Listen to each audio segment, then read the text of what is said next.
ঈদ মোবারক সবাইকে। ঈদের অনেক অনেক শুভেচ্ছা জানিয়ে শুরু করছি আজকের ভিডিওটা।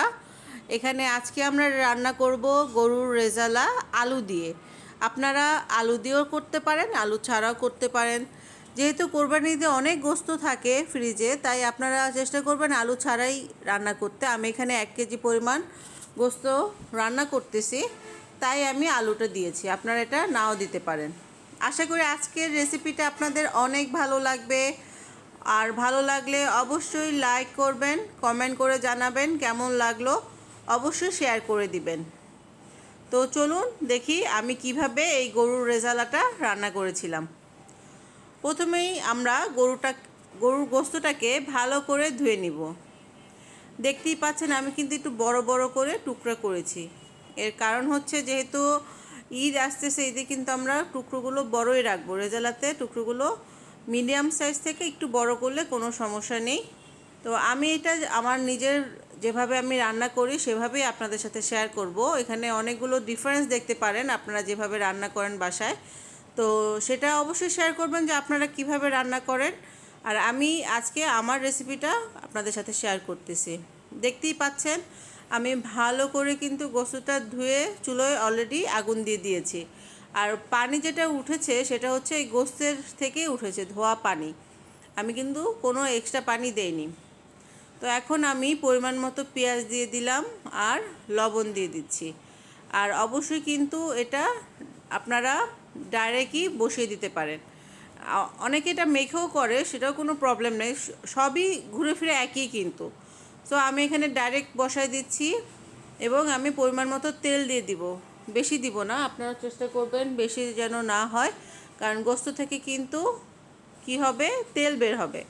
আর এই যে গরম মশলা ধুয়ে দিয়ে দিলাম, বেশি দিচ্ছি না, 1 কেজির পরিমাণে যতটুকু লাগে সেই পরিমাণেই দিচ্ছি। ঠিক আছে, এখন তেজপাতা দিয়ে দিচ্ছি। আমরা নর্মালি যেটা করি রেজালাতে কিন্তু অল্প মশলা ইউজ করতে হয়, বেশি মশলা দিবেন না, তাহলে টেস্টটা নষ্ট হয়ে যাবে। আর আমি এখানে যেভাবে রান্না করতেছি সেটা হচ্ছে আমাদের রেগুলার খাওয়ার জন্য যেভাবে রান্না করি ঠিক সেভাবে। এখানে আমি জিরে গুঁড়ো দিয়ে দিলাম। এখন আস্তে আস্তে বাকি সবগুলো মশলাই আমি দিয়ে দিব। তো আমি আরেকটু লবণের গুঁড়ো দিয়ে দিলাম, কারণ হচ্ছে আমার কাছে মনে হলো যে একটু কম দিয়ে ফেলেছিলাম তাই। তো এখন ধনিয়া গুঁড়ো দিয়ে দিচ্ছি এবং এখানে দেখতে পাচ্ছেন ভিনেগার দিয়ে দিচ্ছি। অবশ্যই ভিনেগারটা ইউজ করবেন, তাহলে কিন্তু গোস্তটার টেস্টটা অন্যরকম হবে। বেশি পরিমাণে দিবেন না, এক কাপ পরিমাণে, দ্যাট মিন্স হচ্ছে কাপ বলতে এটার মুখা যে থাকে ছোট একটা, ওটার পরিমাণে দিয়ে দিবেন পরিমাণ মতো। অবশ্যই 1 কেজিতে 1 কাপ পরিমাণ দিবেন। ওকে, তো যাই হোক, এরপর আমি টমেটো দিয়ে দিচ্ছি। এখানে কিন্তু একটা মানে পাকিস্তানি ভাব থাকবে এই রান্নাতে, কারণ ওরাও কিন্তু একদম ডাইরেক্টলি এগুলো দিয়ে রান্না করে। তো এখন যেটা করতেছি, গরম মশলা গুঁড়ো দিয়ে দিচ্ছি। এটা আপনারা দিলেও পারেন, নাও দিলেও পারেন, কারণ অলরেডি কিন্তু আমি গরম মশলা দিয়েছি। তো গরম মশলা দিয়ে দিলাম। এখন যেহেতু কড়াইটা গরম হয়ে গিয়েছে, তাই ধরে এটাকে নাড়া দিয়ে দিলাম ভালো করে।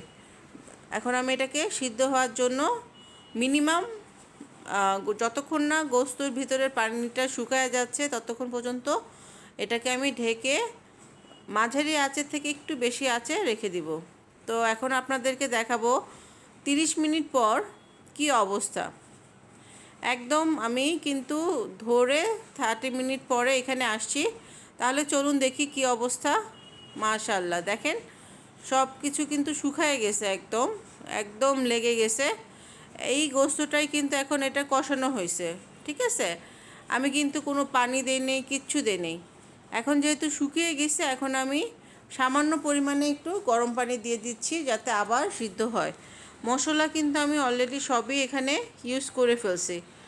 এখন আর তেমন কোনো মশলা আমি এখানে দিব না। ঠিক আছে, সো আপনারা এটা কিন্তু ঈদে রান্না করতে পারেন। ঠিক এভাবেও যদি আপনারা রান্না করেন এটা সিদ্ধ করে, যে আমি হলুদটা দেখালাম, হলুদ কিন্তু দেওয়া যাবে না এখানে। ঠিক আছে, যেহেতু এটা হচ্ছে সাদা সাদা টাইপের হবে। তো আমি এখানে আবার এটাকে সিদ্ধ হতে দিলাম এবং আবার পানিটা কিন্তু আমি শুকিয়ে নিয়েছি। দেখুন এখন বোঝা যাচ্ছে কিন্তু পোস্তটা ভালো মতন কষানো হয়েছে, রাইট। আমি এভাবেই কিন্তু আমি ঢাকনা করি নাই, এভাবেই রেখে দিয়েছিলাম, তারপর পানিটা শুকিয়েছে। এখন আমি বেশি পরিমাণে আলু দিয়ে দিচ্ছি, কারণ আলুটা আমাদের খুব পছন্দের, এবং আস্ত রসুন দিয়ে দিলাম। এটাও কিন্তু খুবই মজা, রসুনটা যখন এটা সিদ্ধ হবে তখন এটা ভাত দিয়ে খেতে কিন্তু খুবই মজা লাগে। ঠিক আছে, তো আমি এখন আবার কিছুটা কাঁচা টমেটো দিয়ে দিচ্ছি। এটা হচ্ছে, যেহেতু আমরা এটা পাকিস্তানি স্টাইলে কোরমা রান্না করতেছি, ওরা কিন্তু টমেটো ইউজ করে, সেই জন্য আমরা টমেটো আর একটু দিয়ে দিলাম এবং ভালো করে আলু এবং গোস্তটাকে মাখিয়ে নিলাম। তো আপনারা কিন্তু অবশ্যই গরম পানিটা দিবেন। এই যে আমি আবার সামান্য পরিমাণে গরম পানি দিয়ে দিলাম। আসলে এগুলো বলার কিছু নেই, আপনারা দেখেই বুঝতে পারতেছেন যে কিভাবে রান্না করতেছি। আর বললে আসলে আপনারা ভাববেন যে আবার কেন বলতেছে, অনেকে হয়তো বুঝতে পারবে না। আমি এই জন্য ডিটেলস সহকারে বলে দিচ্ছি। আমি কিন্তু এই ভিডিওটা যথেষ্ট পরিমাণে কেটে ছোট করেছি, আরও বিস্তারিতভাবে আপনাদেরকে এখানে আমি শেয়ার করেছিলাম। তো যাই হোক, আপনি দেখতে পারলেন যে আমরা কিন্তু এখন এখানে একটু মরিচের গুঁড়ো দিয়ে দিলাম। মরিচের গুঁড়ো দিয়ে আবার একটু পানি দিয়ে দিচ্ছি। এটা হচ্ছে ফাইনালি কুক হওয়ার জন্য পানি দিচ্ছি। অলরেডি কিন্তু দুবার পানি শুকিয়ে গিয়েছে, রাইট? তো আমি চেষ্টা করতেছি যেন সব কিছু সুন্দরভাবে নরমভাবে সিদ্ধ হয়, কারণ আমি এখানে বড় করে কেটে দিয়েছি গোস্তটা, এবং সামান্য পরিমাণে কিন্তু দুধ দিয়ে দিলাম। এই দুধটা কিন্তু মিস করা যাবে না। আপনারা ইচ্ছে করলে অন্য কিছু কিশমিশ বা বাদাম বাটা এগুলো ইউজ করতে পারেন। আমি এখানে একদম রেগুলার যেভাবে খাই সেটাই দেখাচ্ছি আপনাদেরকে। আর ঈদের জন্য কিন্তু আরও স্পেশাল আইটেম আছে, সেটা আমি অবশ্যই আপনাদেরকে শেয়ার করব ইন ফিউচারে। তো এই যে আমি কিন্তু দুধ দিয়ে দিয়েছি। যখন দেখলাম গোস্তটা সিদ্ধ হয় নাই, তখন আমি আবার পানি দিয়ে দিলাম, কারণ গোস্ত যদি সিদ্ধ না হয় তাহলে কিন্তু খেতে ভালো লাগবে না। এই যে দেখতে পাচ্ছেন, মাশাআল্লাহ একটা সুন্দর কালার আসছে। এই কালারটাই কিন্তু এই দুধ দেওয়ার জন্য হয়েছে। এখন আমি ঢেকে দিব এবং এটাকে সিদ্ধ করতে থাকবো। আবার 30 মিনিট পর চলে আসি। যে দেখেন, পানি কিন্তু একদম শুকিয়ে গেছে, সব বোঝা যাচ্ছে যে সিদ্ধ হয়ে গিয়েছে। এখন আমি নামানোর আগে সামান্য পরিমাণে কাঁচামরিচ দিয়ে দিচ্ছি। এটা কিন্তু বেশি ঝাল হওয়া যাবে না, এই জন্য কিন্তু আমি বেশি গুঁড়ো মরিচও দিইনি, বেশি কাঁচামরিচ কিন্তু দিইনি। আমি কিন্তু ফেলে দিইনি কাঁচামরিচটা, আমি একদম ডাইরেক্ট দিয়ে দিয়েছি। আপনারাও এভাবে দিবেন, তা না হলে কিন্তু বেশি ঝাল হয়ে যাবে। এইটা কিন্তু একটু মিষ্টি মিষ্টি থাকে। অনেকে এখানে চিনিও ইউজ করে, আমি চিনিটা ইউজ করি না। এভাবেই খেতে ভালো লাগে। তো আপনারাও এভাবে বাসার চেষ্টা করবেন, আশা করি অনেক মজা হবে। আর ঈদের জন্য হলে কিন্তু অবশ্যই আলুটা অ্যাভয়েড করে রাখবেন।